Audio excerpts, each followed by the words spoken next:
welcome everyone to today's webcast where we will cover all things DevOps SRE. Now, before we move on with the presentation, I'd like to introduce our panel for today. First, we have Dodi, who is the Chief Technology Officer at iVedha. And next, we have Gagan, who is one of the core SRE engineers at iVedha. Now, Dodi and Gagan, before we dive into today's topic, why don't you guys give a brief introduction of iVedha? Yeah, thanks, Vish. Thanks for having us. So I'll do a quick intro of iVedha. I know when we talk about the different types of waves of technology, back in 2001, when we first started, iVedha was focused more as a system integrator. So doing a lot of that different types of integration for different products.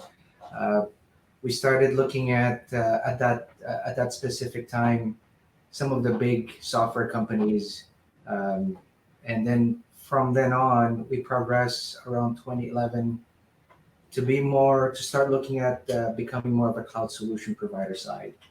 That's when we started looking at, as we transition from virtualization, from the bare metals of the world virtualization to different cloud business models.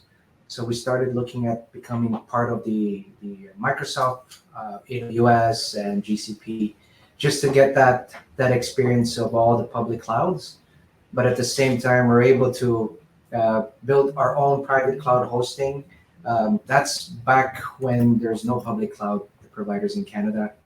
We started doing it ourselves, and we have a select few customers that are running as we speak.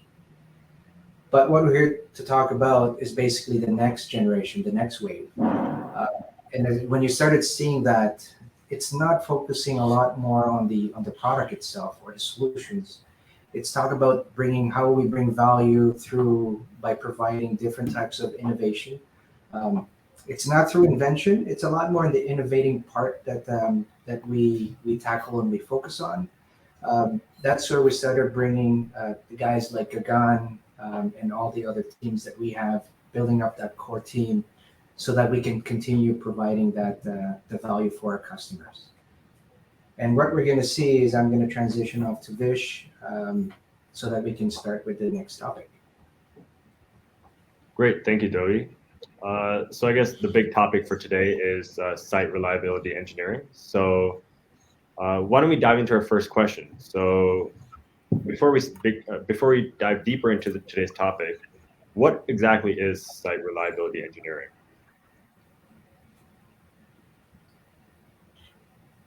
Gagan, you want to answer that first, or you want me to do it? I can do that. Okay. Thanks for having me, Vish. So as the role suggests, right, as the name suggests, so site reliability engineer, his role is to do the production support and the continuous improvement of the production systems and the reliability of systems based on his own experience. But it's not only the production support part. It also involves a constant feed to the developers how the production system stability can be improved. And for example, how pipelines can be improved, how pipelines can be like made more robust, so less number of deployments fail in production and make the system more stable. So the role is very wide, and based on our experience, what we have seen is it's that it has to expand across all the verticals within the company so that so the site reliability engineers can provide the feedback to each level in the organization and thus improving the stability of the production systems. So Great. back to you, Yavish. Do you What want Gagan to was add actually anything? to add to Gagan, if you look at how Google is coining it, right? If you treat operations as a software problem, I know when we started looking at the different types of platforms out there, with all the hype and all the trends going into microservices, Kubernetes, different tool sets for different purposes, and with the REST API and API type of integration, we started to look at how we focus more on the reliability of the services, but at the same time balancing the deployment side, so innovation and reliability. is what I mentioned from my prior interview and all day DevOps. Great. I think you both explained that topic pretty well. So I guess we can move on to our second question for today. I'm sure there are challenges that you guys face within this field. So what are the current DevOps challenges that many IT organizations might face in today's landscape? I can take that. So starting from all the basic challenges, right? Let's say developer onboarding with all the new hybrid approaches now with people, more and more people working from home. Onboarding new developers is a big problem because each developer or each person who is setting up his own computer sets up in a different way. He writes the code on his own computer and doesn't work in some of the production like environments. So this is one of the biggest problem which we internally face in ITRA as well. And then again, so managing the development environments, that's also another problem. And then the development of software itself, if it is not developed in a production like environment, there are certain challenges, there are certain things which gets missed and gets discovered at a very later stage. Of course, these can be fixed, but it cause everyone to waste a lot of time, and which causes product cycle to be pushed by a couple of days or a couple of weeks, depending on what is discovered at the last moment. So these are the like three major problems which we internally found. There are many more, but these are the three major category of problems I can say which we found with our experience in ITRA. Yeah, I would say and I think that's one of the reasons why we took this on. From my previous interview as well, looking at how do we actually tackle or actually solve some of these things head on is by actually living it. And the three main things what Gagan is mentioning, there's a lot of things that's got to do with process and environmental, right? And I think everybody faces the same issues. I think it all falls down to some of the key major things, which is going to be transitioning to the next slide. But one of our main key issues too is a proper onboarding process, where not so much on the process itself, but by the way we provide those environments to our developers. Nowadays, it's a continuous improvement cycle, so we're trying to continuously improve some of these, the tools that's going to be used, how we actually streamline all of these processes as we scale up with more team and more people in the company and organization. And also to like add more to Dodi's point, right? Because we have been already implementing this at ITRA. What we have realized is that output of a developer should be quality code, while not worrying about any deployment things or spending their valuable time on how to maintain the infrastructure. No, developer need not spend time on that. Developer need not spend time on deployment pipelines or figuring out the infrastructure level issues. So if like developer has the approach that his output should be quality code, so this makes like this make developer perform very good in the sense that he's able to learn more, able to innovate more while not worrying about the underlying infrastructure. Yeah, I like that segue. I mean, looking at that shared responsibility, right? There are certain roles that developers and operators actually there's some transition points there, and I think that's where the challenges happen, is transitioning that part of the role. While it's a shared responsibility, there's areas that I'm sure if you look at a basketball team or any sports team, every single one of them have their own positions, and based on those positions, when they transition or the objective is to score a basket or score a field goal, all of them, as long as they're working together on a cross-functional basis, that's when you start looking at the difference between somebody's making it in the playoffs or some teams that are not going to make it in the playoffs. But going back to the site reliability engineering part here, I think it goes to the same way. Right? You have the dev environment, and you have multiple different pieces here. But tell me, Gagan, what's the importance of having that the best practice, the standards, and when do you draw the line between, hey, you know what? So you get your common standards today, but what happens if you want to dabble into some experimentation to improve such a process? It's a very good question, Dodi. So I'll answer it in two parts. First part is how it benefited us, like how it solved the challenge for us, which was onboarding the developers. When we create this development environments, these are all production like development environments. These are of course small scale of production, but these are very production like. So developers don't miss nitty gritty details. For example, they want to integrate with Vault, right? They We don't want them spending time to install Vault on their computer. No, that doesn't make sense. So all these environments, they already have all the features which developer need, and that's the reason they are able to now do uh, get to the end state without a bug free code. So this is one part of it. Then second is, with this approach, right, we are able to create like repeatable development environments. So anyone who wants to spin up a development environment, he just goes to a portal and gets his own development environment. It takes couple of seconds rather than couple of hours. So it has, after we were done with this, we found that this has multiple use cases and multiple benefits rather than just, okay, because the way we started is of course from the learning, right? We were learning on the way, in all the process we were learning along together with the developers. Of course there were challenges, yes, they were all fixed, and we are at a stage now where we have a process to new developers joining, he gets his development environment in couple of seconds. That's the stage we are at right now. Nice, that's good. So it all goes back to this picture, right? And that's a segue.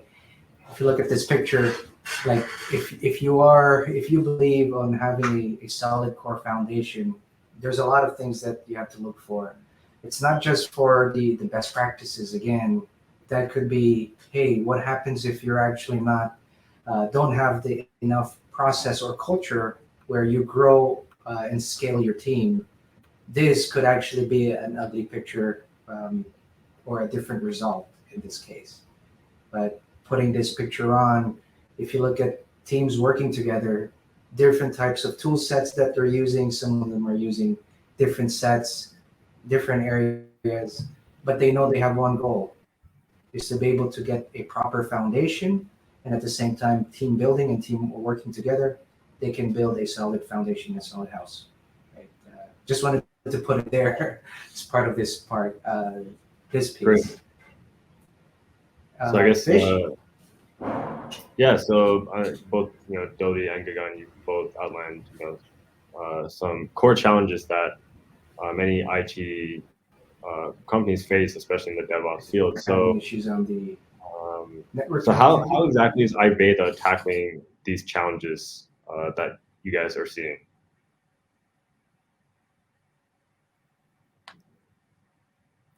Well, I think we got into IT issue. I think it's gone to an IT issue. Yeah, it looks like Dodi is having some connection problems. Oh, we were so close. Yeah. We were talking about the problems, and here's the problem. Oh man. Speaking of real world examples, RJ, we got our halftime show. We got our halftime show. RJ here. Oh, man. Does he know that?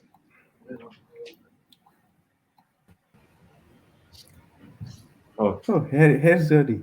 Dodi, you missed the halftime show. Oh, I did. I think there was a network issue on my side. Okay. Okay, so your connection cut out. I'm back in. Great. Here, 1 second. So.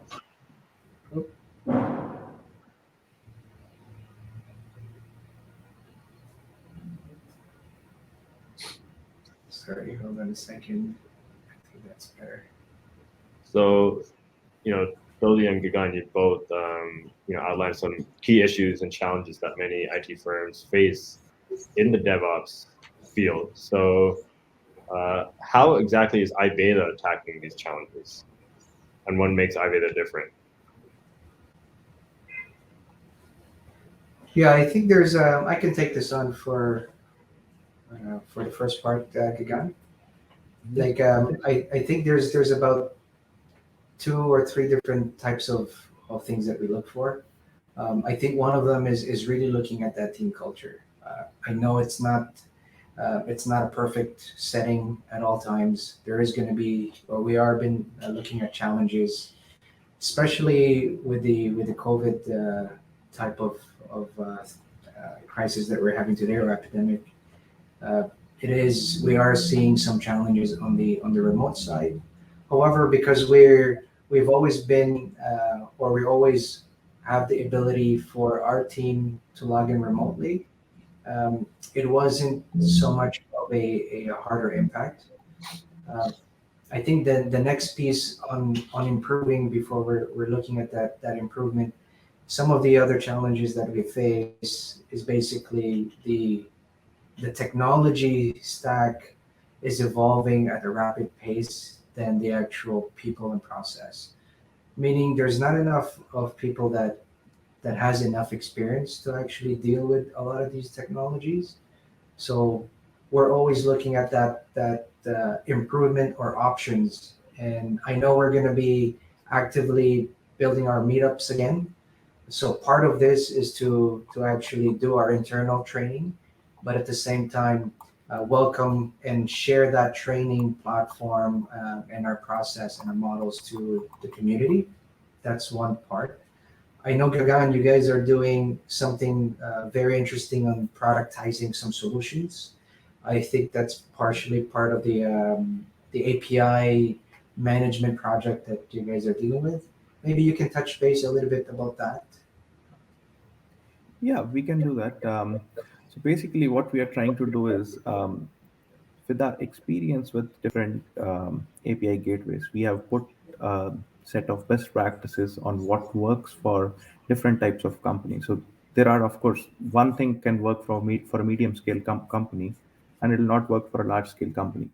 So what we have done is we have created a set of best practices based on each category of companies or financial institution or different type of institutions.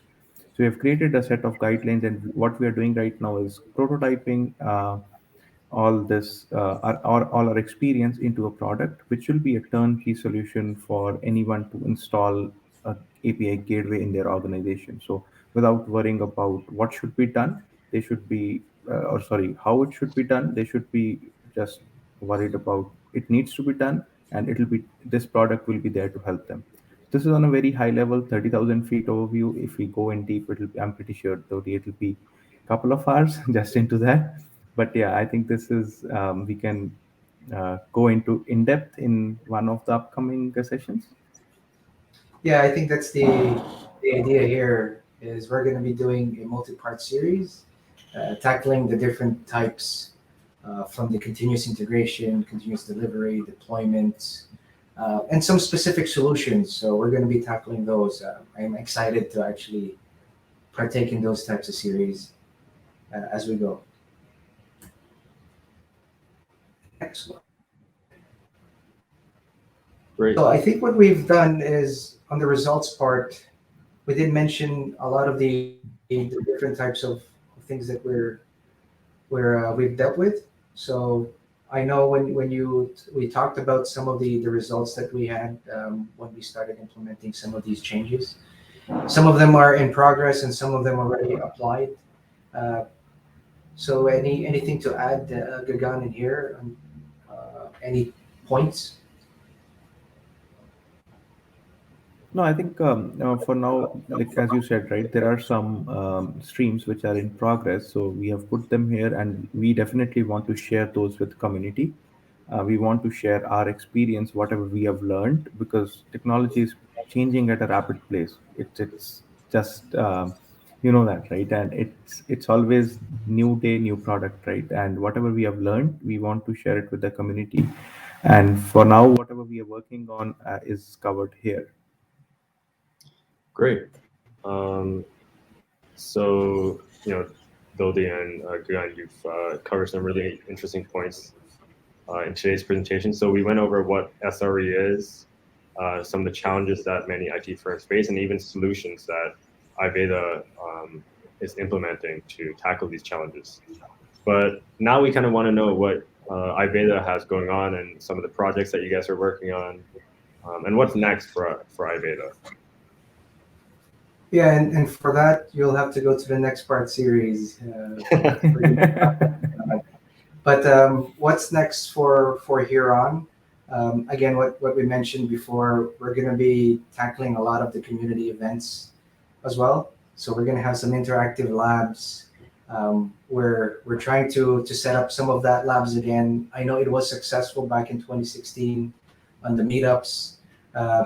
It did have some successes on the events that we've organized, and we wanted to continue that going forward. And we had a brand new website where we're constantly pumping a lot of helpful resources there. And this is what we're going to be doing a lot of times. So I'm hoping that the next part series, we are going to be tackling live demos too. Live demos and pre-recorded demos. It depends on the different topics that we're going to be covering. So just stay tuned. Great. So thank you everyone for joining us at today's webcast. Make sure you guys stay tuned for the upcoming webcast to see live demos and to learn more about what iVedha has going on. So yeah, thank you, Dodi and Gagan. Thank you. Thank you.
Welcome everyone to another webcast.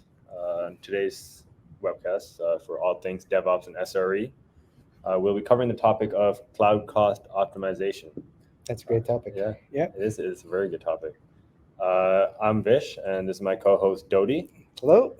And today we have a special guest with us, Dr. Muj Sultan. Dr. Muj, do you want to maybe introduce yourself? Thank you very much. My name is Mujahid Sultan. You can call me Muj, and you have picked up a really good topic today.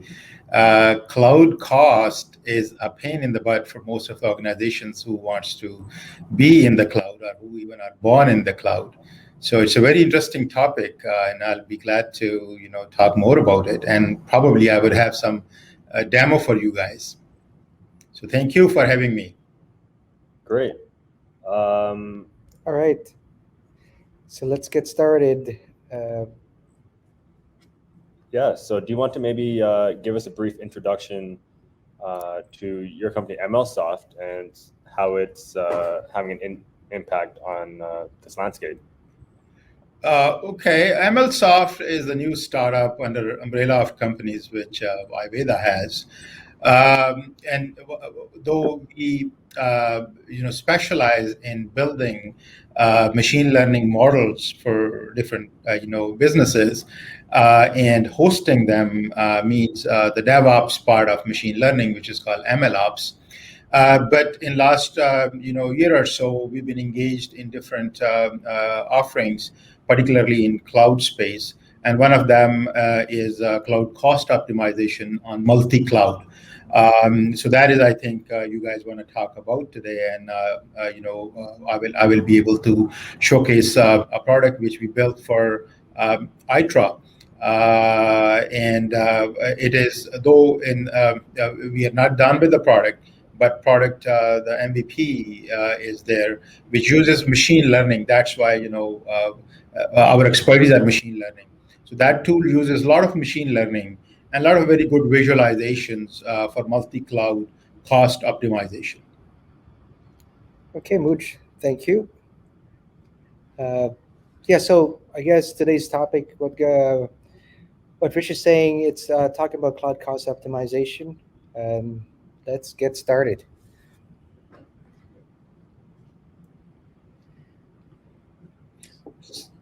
Question. I see some question on the screen. Let's talk about that. Let's talk about cloud cost optimization. How do you think it relates to DevOps and all the other things related to it, especially when you're dealing with multi-cloud providers?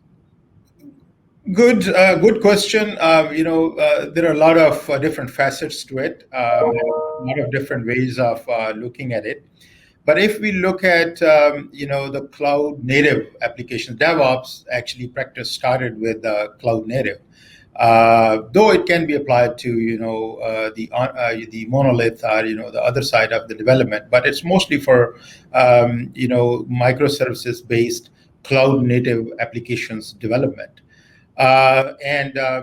When you develop applications using microservices and DevOps practices, you are basically 90% of the time you are developing applications for the cloud, and they will be hosted on the cloud. And when they're hosted on the cloud, general estimation is about 30% of the hosted cloud environment is wasted completely. 30% or above, and that is some of the major organizations. They did that analysis in 2020, that 30% of the cloud spent basically is wasted. So these two areas are now very much tied together, that if you are doing DevOps, you are doing DevOps for cloud native applications, and those will end up in the cloud somewhere, whether it's a private or public cloud. And today we are talking about three major clouds which we have tackled today. From single pane of glass, you can control and see. First of all, you can see your costs. There are a lot of wastage in the organizations, and just to give you an idea how much wastage it is, to my astonishment, I actually participated in AWS reInvent in 2019, I believe. And they have a guest speaker, Expedia CEO, He went on stage and, you have already on current challenges. Yeah, it's one of the challenge that he went on stage and he said, we are very happy to be partnered with AWS, and we have saved tremendous amount of money on AWS. And here is our cloud spend, $980 million for 1 year. And I looked at him as, if that is saving one simple, vacation booking system. They're spending $980 million on cloud hosting and AWS. Are they utilizing the full power of what they're getting? Probably not. And at that time we were, in infancy of building this app. But now I can say, when I look at some of our clients, they are wasting a whole lot, resources on the cloud. Yeah, and how do you actually see it from the cloud cost optimization when we talk about the challenges, Mooj? Right. We started looking at, hey, I think, do you think that that's part of the automation challenges that brings along on when you started doing that in DevOps? Is that more of the responsibility of the governance team to actually do it, or it's more like a shared responsibility again, having knowledge of the different environments, different public cloud providers versus private, the business model change, right? How are you seeing that? Yeah, it's a good question, and it has multiple ways of looking, multiple angles we can answer that. So it's definitely a shared responsibility. It is not, a single department's responsibility. So let's have a look at it, what the challenges actually are, right?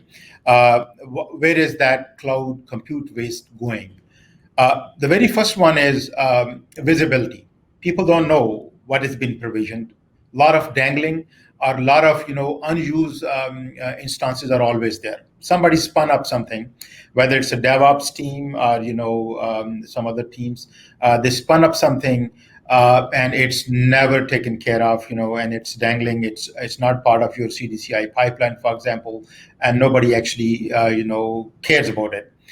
Other is, it is part of your DevOps lifecycle. It's part of your deployment through that CDCI pipeline, but it's underutilized. So that underutilization, is not job of DevOps alone, to measure that. Now somebody has to actually measure it, and that goes to the basically operations, not only the operations but FinOps teams, who should be looking at where are we spending that. And then comes the governance. So it's a multifaceted. All responsibility is shared among all the teams. But when that instance was being provisioned, even by DevOps teams, it's not properly tagged, right? So tagging is afterthought sometimes. So there is a lot of organizations who have provisioned hundreds and thousands of instances without knowing what they're doing, which account we should bill to, within the organization, how they're classified. So what we do is in our app, you can go and discover automatically what is there, and we can display it for your decision making, and you can change it there so that you know who to bill to internally. When you know that particular instance belongs to a certain department, then you can put governance around it. Then you can properly do the FinOps around it, right? So that's one of the challenge, that they're not, tagged properly, right? Third challenge is, when you look at it, how much headroom do we have, right? Can I bring more applications onto that instance? Let's say I'm running M3 or extra large M4, huge capacity I have there. How much capacity or how much headroom I have? So if you go onto the cloud interface, they make it complex on purpose. The same way they make it complex, the billing, they make it complex on purpose, so that nobody understands, nobody does anything. So they make it very, very, very complex. 10 different clicks you have to get to, information. But what we do is, we looked at the industry pain points, and we highlighted them at the very beginning that, you should be able to know how much headroom you have in a particular instance so that you can bring it more load onto it, right? So that is what we have done upfront. We show you mostly memory, CPU, and disk. Disk you can have attached versus the separate storage, but CPU, memory, and also to some extent network. What is costing you more, whereas you have more room so that you can utilize it properly. Now this is the third pain point industry has. Fourth pain point is the forecast. Based on my client or my history of that workload, how my instances are going to scale up in future. Even if you tell me 1 week so that I can move them around, and I'll come back to what is moving around means, then we can save a lot, right? So forecasting in the cloud, they tell you next day only, right? They only keep 12 to 15 hours of data, and they tell you next day, and they're not going to tell you the actual story if you are underutilized, because they don't want you to, go away from it. So we capture the data. Our app captures the data for the life cycle of the instance. Since it was created, it's not only 15 hours; it can be 15 months. And based on your utilization, we use machine learning, and everybody, I think, audience knows one particular type of machine learning is using deep neural network called LSTM. LSTM is a recurrent neural network which is used for time series forecasting. So we use that multi-layer LSTM to project your spend or your utilization into not only days or hours but weeks. And it does pretty good job. And even if you have enough historical data, we can move it to a month, and it takes care of all those forecasting elements. For example, how much cycles you have in your business, what are the holidays coming up, what are the other instances come up where your load spikes up. So it takes care of all those time series, things to project your load into future. And when you know that this particular instance is, has a lot of room in the future, you can manually move it to a smaller instance, because all these clouds now allow you, if you do not change the type of that instance, then you can move it without any cost to save money. For example, an extra large with I think extra large is 16 processors. If your application is low on processor, it is running about at 10% of capacity, you can move it back to not extra large but to the large, and saving. You have now one large spared for you where you can run other applications. You can do that for free using AWS. AWS started that, but all the cloud providers, Azure and GCP, they offer that now. So that's one very big area where organizations can, smaller as well as big organizations, can save a lot of money when they see that kind of forecast. And I'd love to share that screens which we have developed and on a real client. Yeah, so let's talk about that, Mooj, and thanks for that well described and explained answer. So maybe what you could do is, I know from MLSoft's standpoint, you are going to show something live in here in the audience today. Can you actually want to share your screen and demonstrate something? Yeah. So I think my screen is coming up. So I think my screen, you have a control to share my screen, I think, or no? Yep. So as soon as we get the share, right, share that. I have given you that control. You can bring it up. Okay. Yeah. Thank you. So this is our client is internal client ITRA. We have built this for ITRA, and ITRA, as you know, is a software for MSPs with a multiple clients on it. So how it works is, you see on the top it says MSP iVedha. So we actually expose an API. That API through tokenization, with multi-factor authentication, you provide your cloud credentials. For example, you are running GCP, Azure, and AWS, for example. The moment you provide that credentials, let me move my mouse. Can you see my mouse? Yes, we can. Yeah. So the moment you provide your credentials, now you are logged in into. We go into the cloud, multiple cloud, and we activate, your cloud monitoring. It's not by default. It's a very little charge. For example, AWS calls it Cloud Watch. Azure calls it Cloud Monitor, and GCP also calls it Cloud Monitor. There's a little charge, to enable that. And to enable that, you either can manually go or you can run a script. So we run a script.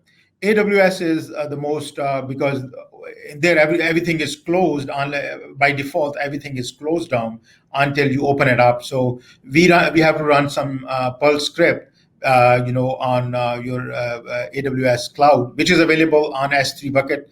We have to just from there pull it and run it so that the cloud monitoring starts. When that cloud monitoring starts, this is the screen you see. Right? So all your clouds are going to show up here. Now, if you can see on the right side, you have Azure under this account, GCP, and a cloud stack. So let me, the moment you go on, let me go on GCP, for example.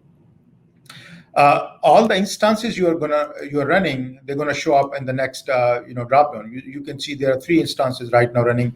This is a small account. I just picked it up just before our demo. I didn't want to go into the actual client's data because of the proprietary things. So here it's going to show the moment you select a cloud. For example, now let's go back to AWS. So it's going to show you the instance you are running. Now, on that instance, if you just expand the very first tab here, it's going to show you the headroom. Let me pick other instance because this instance was not showing me memory. And the reason is the Perl script probably didn't run on that. We need to run that. So here we go. So this screen alone tells you a lot of things. For example, look, this instance was never tagged. So if you want to do governance or billing, you don't know who it belongs to within that department, right? Then it tells you what this instance is about. This is T2 large, this is much as memory it has, this is attached disk, and the network it is running low to moderate. A lot of the times, people don't realize that there is egress charges, right? And if you're running on an instance, for example, this instance has a low to moderate network coverage. And I think if you go on their website, you can read it's 9 gigabyte is included. After 9 gigabyte, they charge you per egress charges. Sometimes your egress charges can grow so large, that you need to move that instance to a bigger network enabled instance to save money. And this is what we're going to do here, right? So you can see this red is basically as little not good legible here is a little grayed out. We need to make it a little more whiter, but you have a headroom of about 98% on memory. You have a headroom on this instance of about 65%, right? So these two matrices alone, I can very easily move it to T2 micro or T2 nano, right? To save more than 1/3 on the price of it. So to do that, basically, I won't expand this yet, but you can migrate that, to another instance. You can stop it. You can manually migrate. Right now, we are keeping it manual, but you can do automatically too. But before I migrate, I want to show you, your forecast based on LSTM. And then I'll come back. There are a few things we are displaying here. If you want to know, for example, how much are my egress charges, you can select some custom matrices which are not available in the cloud. Let me select the egress charges now. Egress, where is egress? Egress, for example.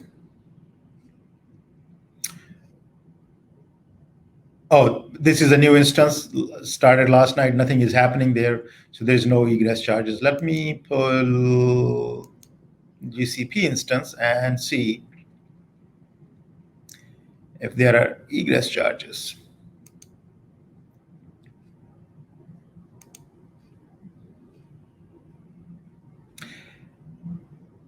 this application. Oh, here they are, right? So you see there was a spike, then it came down, and and let's see based on this historical how this instance is gonna scale in the future for egress charges alone. Now you go to LSTM.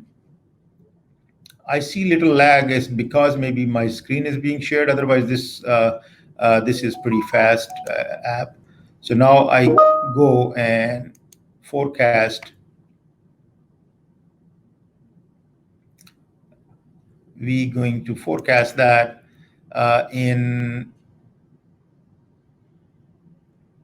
here is the forecast. Come on, show it. Much loading.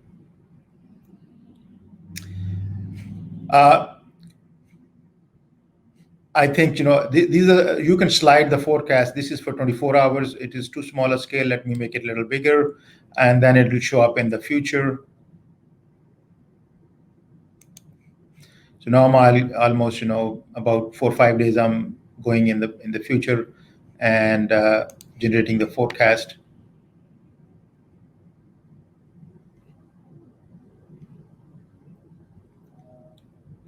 So based on the forecast, what you can do is then decide whether to move that application up. And I picked too much, it went too much in advance.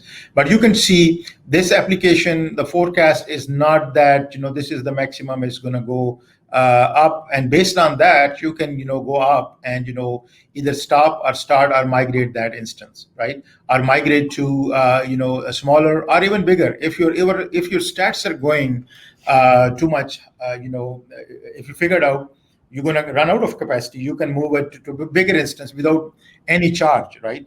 So that is what this tools offers you from one Mm-hmm. pane of glass. You can monitor your entire cloud, and you can move. You can also do automatic movement onto reserve instance as well as spot instance. That is the feature which we are working on these days, that whenever reserve instance in that region or spot instance is available, we can move there and back and forth so that you can save money. All right. Well, thanks, Mooj. So what's next for MLSoft? Well, MLSoft is working with multiple clients and doing things in machine learning, artificial intelligence domain. One of our client is in healthcare, where we built an intelligent agent for them using Kafka streaming, for example. They have multiple applications which are connecting to service bus and for concurrency control and for load balancing. We wrote enterprise service bus for them using Kafka, which can take very huge loads, as well as we did their transformation of their data using machine learning and artificial intelligence. So not the regular ETL task, but some intelligent ETL tasks. So then we deployed that into a scalable infrastructure, and we then monitor their infrastructure so that if we can save some money in moving the workload around into smaller instances, we also do that. So these are the areas MLSoft is working these days. Oh, thank you. So you're staying busy then. Very busy. That's Okay. always good to hear. I think there's going to be much more. I know we can do a deep dive more on the cost optimization area Right. on our next series. I know we're building that up, so I'm sure you're going to be showing over the next sessions as well. You're going to have more time to actually show and demonstrate some of these types of projects. Definitely. MLSoft is also working on a product on security, cloud security, how we can use machine learning to improve the IDS, IPS, or SIEM, how we can improve security in a cloud native applications. That's another area we're working on, and I'd love to share that with you. Wow, it sounds exciting. Okay, well, thanks a lot, Mooj. Thanks for taking the time to be in this webcast, Thank and you. we'll see you soon. Yeah, thank you so much, guys. Thank you for having me. Thanks, Vish. Thank you, Billy. Thanks. Take care. Take care. Bye.